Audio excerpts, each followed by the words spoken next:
Bapak Ibu, kita ketemu lagi. Saya ingin mengajak Bapak Ibu dan teman-teman sekalian untuk kita memikirkan dan merenungkan tentang kenapa sih bangsa Israel dimusuhin. Kenapa sih banyak orang-orang tiap negara membenci Israel. Padahal Israel itu bangsa pilihan Tuhan. Israel dibenci karena Israel berdosa kepada Tuhan. Apa dosa Israel kepada Tuhan? Dosanya adalah Israel, dia hanya berpegang, orang-orang Yahudi itu berpegang pada agama Yahudi. Nah, dalam agama Yahudi itu ada Mesias, ada juru selamat yang akan datang. Tapi waktu juru selamatnya datang, dia tidak tahu bahwa Yesus itu juru selamat yang dinanti-nantikan. Tapi dia malah, orang Yahudi menganggap Tuhan Yesus bersalah, berdosa karena dia menyimpang dari ajaran Yahudi. Padahal ajaran Yahudi itu tidak sesuai dengan firman Tuhan. Nah, inilah bukti bahwa manusia itu terbatas pikirannya, rasionya, dan dia terbatas ruang dan waktu. Tuhan yang dia sudah harap-harapkan, Mesias yang dia harap-harapkan untuk menolong orang Yahudi dari penjajahan Romawi sudah datang ke dunia, tapi dia pikir pasti bentuknya raja, karena Mesias itu raja atas segala raja menurut agama mereka. Tapi ternyata yang datang Yesus lahir di kandang binatang, di kandang domba, miskin, anak tukang kayu. Siapa yang sangka dia Mesias?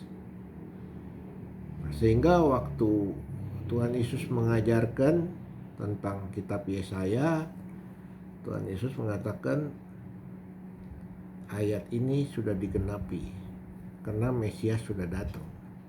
Wah, di situ umat Yahudi marah karena menganggap Tuhan itu menghina, menghujat Allah. Jadi mereka mau menyalibkan Tuhan Yesus. Kemudian Tuhan Yesus waktu diadili oleh Pontius Pilatus, penguasa wilayah Roma, itu dikatakan dia sudah menyelidiki Tuhan Yesus tidak ada salahnya, tidak bersalah sama sekali. Tapi umat Yahudi, ahli-ahli Taurat, orang-orang Farisi, semua bilang salibkan dia, salibkan dia, salibkan dia. Nah, yang paling fatal, makanya jangan sembarangan ngomong kita ya.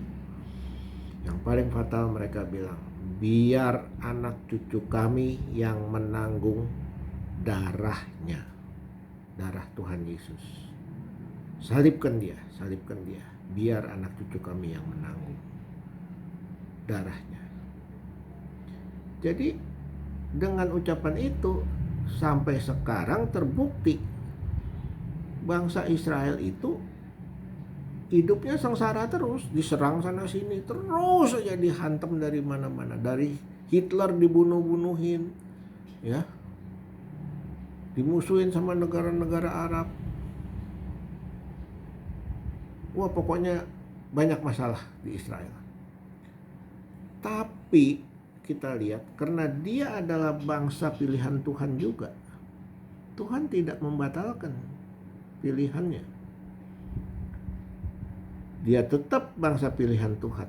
Walaupun dia harus mengalami berbagai penderitaan, hujatan dan sebagainya, dia tetap anak pilihan Tuhan. Semua agama juga tahu agama Muslim tahu bahwa Isa Al-Masih itu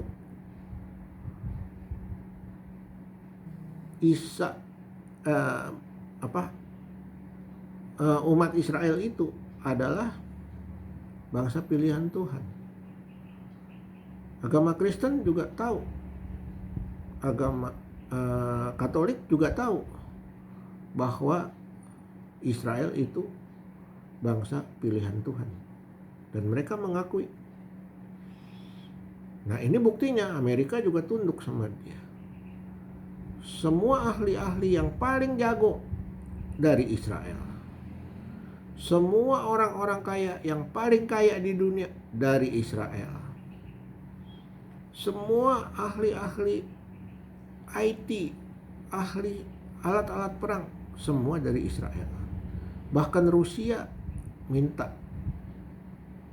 belajar dari Israel. Uni Eropa minta belajar dari Israel. Tapi tetap Israel apes. Kenapa? Karena dia salah ngomong. Dia bilang biar anak cucu kami yang tanggung. Nah, anak cucunya umat Israel zaman dulu yang mau menyalibkan Isa Al-Masih, menyalibkan Tuhan Yesus, itu dia salah ngomong, sehingga anak cucunya yang sekarang ini yang harus menerima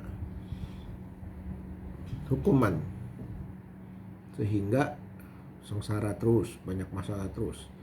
Tapi, nah ini kontradiksi, ada pertentangan kalau kita lihat. Dia meskipun susah, meskipun kaya, meskipun susah tapi tetap kaya.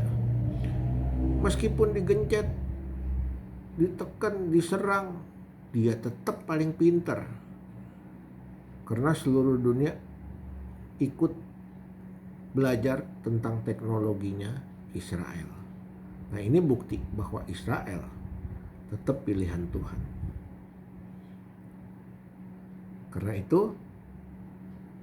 jangan kita kata-katain Israel atau kutukin Israel, itu berbahaya. Karena Tuhan telah memilih bangsa Israel menjadi bangsa pilihan. Kalau bangsa Israel dipilih Tuhan, kalau kita kutukin bangsa pilihan Tuhan, berarti kita mengutuki pemilihnya, yang memilih, yang menentukan bangsa Israel adalah bangsa pilihan Tuhan.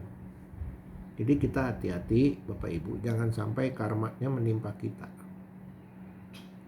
Kalau ada yang sudah pernah mengutuki Israel, bertobatlah, minta ampun Bapak Ibu, supaya jangan murka Tuhan turun atas kamu. Ya, sampai di sini Bapak Ibu. Nanti kita sambung lagi. Jangan lupa subscribe dan klik tombolnya supaya banyak orang yang bisa mendengar firman Tuhan, mungkin bisa bermanfaat untuk hidup kita semua. Sampai ketemu lagi di episode berikut.